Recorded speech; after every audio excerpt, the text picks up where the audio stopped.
Get ready for massive shifts in the world of sports collectibles. We start with a monumental deal shaking up the market.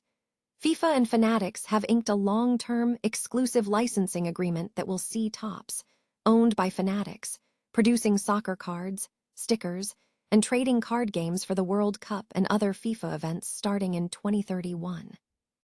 This partnership officially ends the long-standing relationship between FIFA and Panini in this collectible space, signaling a huge pivot in how we engage with the sport. Tired of dropping your phone or struggling to hold it with one hand? The PopSockets Pop Grip gives you a secure grip, works as a phone stand, and even lets you swap the top for a fresh new look. Simple, useful, and perfect for everyday phone use. Click the link in the comments to grab yours on Amazon. Next up, we dive into the ticket market chaos surrounding the World Cup. Reports are showing that resale ticket prices are finally starting to fall, even for high-demand games. We look at how the get-in price for tickets, including for the crucial U.S. opener against Paraguay, has dropped significantly over the last 2 weeks, with some prices falling by over 20%, challenging the high demand that has kept prices inflated. But the excitement isn't just about tickets, it's about safety at the stadiums. The Essex County prosecutor is issuing a serious warning to everyone attending the 2026 World Cup. He is reminding residents and visitors that all FIFA World Cup match venues and fan events will be designated as strict, no-drone zones, with the Federal Aviation Administration enforcing temporary flight restrictions and severe penalties for violations. And finally, a story of incredible human resilience and recognition. FIFA has made a historic move by amending its rules to formally recognize the Afghan women united as a national team in exile. We hear from Captain Namita Singh about how this recognition, announced by Gianni Infantino, is not just about football, but about giving a voice to Afghan women and showing the world that nothing can silence them. Stay with us for the full breakdown. A monumental shift is underway in the sports collectibles market as FIFA and Fanatics have finalized a long-term, exclusive licensing agreement, effectively ending Panini's decades-long partnership in the space. The deal grants Topps, owned by Fanatics, the rights to produce soccer cards, stickers, and trading card games for the World Cup and other FIFA events beginning in 2031. This move marks the end of Panini's role as the key licensee for FIFA World Cup products, a partnership that spanned nearly 6 decades starting in 1970. FIFA President Gianni Infantino stated that the partnership with Fanatics allows them to globalize fan engagement, creating a significant new commercial revenue stream for football. Fanatics CEO Michael Rubin emphasized the global growth aspect of the deal, noting that expanding beyond the U.S. is crucial for the company. He highlighted the World Cup as the ultimate growth initiative, aiming to establish global football as the biggest business. The partnership is also set to involve Fanatics giving away over $150 million in collectibles to children globally. Innovation is expected through new product lines, including Topps introducing debut patch autographed cards within World Cup sets, mirroring successful initiatives seen in the NFL, NBA, and MLB. Infantino indicated that match-used patch programs could begin as early as the current World Cup. The licensing expansion is extensive. Sources indicate that Fanatics has secured exclusive rights for the national teams of England, Brazil, Germany, and Italy, and Topps has gained rights for the United States national teams, with Argentina rights secured immediately. This development underscores the deepening ties between Fanatics and FIFA, evidenced by Fanatics Fest shifting its focus to coincide with the World Cup final and FIFA selecting Fanatics as the exclusive operator for all 2026 World Cup stadium and fan festival retail locations. Meanwhile, the implications for Panini are significant. Losing the FIFA license in 2030, one raises questions about the company's future, especially given its previous attempts to sell. Panini had projected substantial revenue from World Cup products, with estimates reaching billions for 2026 and 2030. While Panini has engaged financial advisors to explore strategic options, the company remains embroiled in a legal battle with Fanatics, with Panini accusing the latter of anti-competitive behavior regarding exclusive licensing rights previously held by Panini. Resale ticket prices for the 2026 World Cup are rapidly declining, signaling a significant shift in market dynamics as the tournament approaches.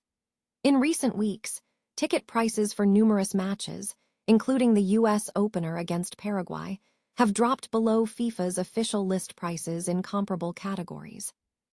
Ticket.com, tracking third-party sites like StubHub, Vivid Seats, and SeatGeek, reveals a sharp regression. Over the last 14 days, the get-in price for the cheapest available ticket fell for 76 of the 78 U.S. matches. For exactly half of these games, the entry price decreased by 20% or more. The downward trend is sustained, with prices falling across the last 30 days, 7 days, and 3 days, indicating an ongoing market correction. This trend is particularly evident on FIFA's official resale platform, the Marketplace.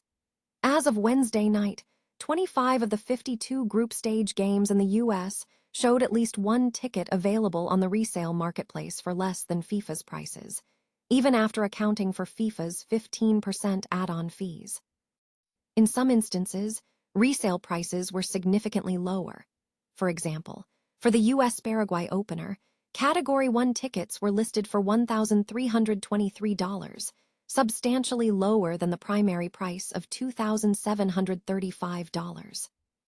FIFA has long maintained significantly lower prices than the secondary market, leading many fans to seek tickets through lotteries or digital queues.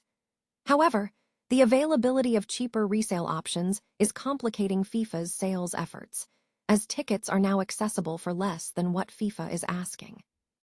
The situation is complicated by regional factors and legal restrictions. In Mexico, resale for profit is legally barred, limiting transactions to face value exchanges. Furthermore, regulatory changes, such as a new Ontario law capping resale prices in Toronto, have led FIFA to temporarily remove matches from its resale platform before reinstating them with stricter terms. Despite the falling prices for group stage matches, high-demand knockout games featuring teams like Mexico, Argentina, Brazil, Portugal, Scotland, and Spain remain expensive on the secondary market, consistently exceeding primary market prices. FIFA is releasing remaining inventory in batches, but has not indicated plans to lower prices for matches that are not selling well. While FIFA spokespeople maintain that ticket sales remain strong, the data suggests that the market is rapidly adapting to lower secondary pricing, creating a more competitive environment for fans seeking World Cup access. Essex County Prosecutor Theodore N. Stevens II has issued a stern warning regarding drone usage at upcoming FIFA World Cup 2026 events, declaring all match venues and fan-related areas as strict, no-drone zones. Officials emphasized that unauthorized drone activity near stadiums and event locations is illegal and presents significant safety risks. The Federal Aviation Administration is slated to enforce temporary flight restrictions throughout all World Cup matches and associated fan festivals. Violators face severe consequences, including fines reaching up to $100,000, criminal charges, potential imprisonment, and the confiscation of drone equipment. In a statement, Prosecutor Stevens stressed the paramount importance of public safety, urging the public to adhere to the law and refrain from flying drones.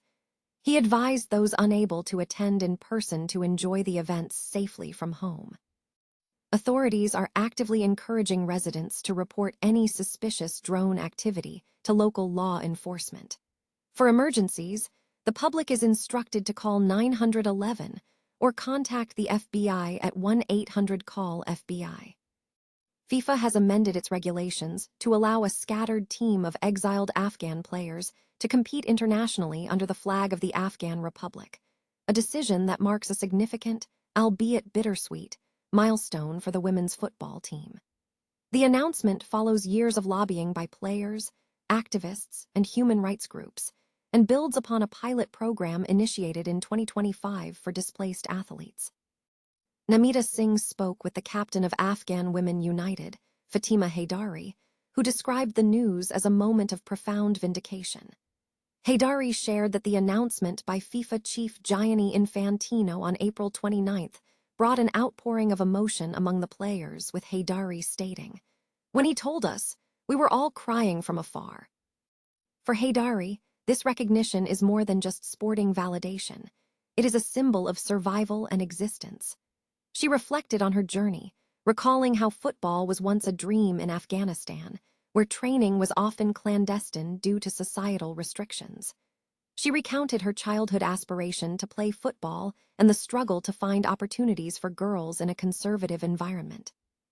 The situation dramatically changed in 2021 when the Taliban swept into Kabul, forcing many to flee in a desperate race against time. Haydari and her teammates traveled for over 36 hours to reach safety, navigating chaotic evacuation procedures at the Kabul airport.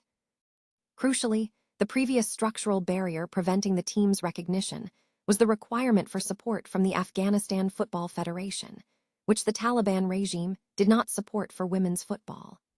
FIFA's rule amendment directly addresses this, allowing the exiled players to represent their nation in international competitions, potentially qualifying for the 2028 Olympics in Los Angeles, though they are too late for the 2027 World Cup. FIFA is employing a multi-pronged strategy to support the team, including humanitarian aid, diplomatic engagement to ease restrictions, and direct support for players in exile through training camps, coaching, and mental health services. The governing body is also funding the overall operations of Afghan Women United. For Haydari, representing the team is about more than sport. It is about giving a voice to Afghan women and demonstrating that they cannot be silenced. She emphasized that the motivation stems from love and passion, aiming to show the world that the women still exist. While Haydari harbors a deep desire to return home, she frames her participation in football as a means to secure freedom and visibility for Afghan women, stating, "Sport has nothing to do with politics. It is just to have our freedom, to show women exist,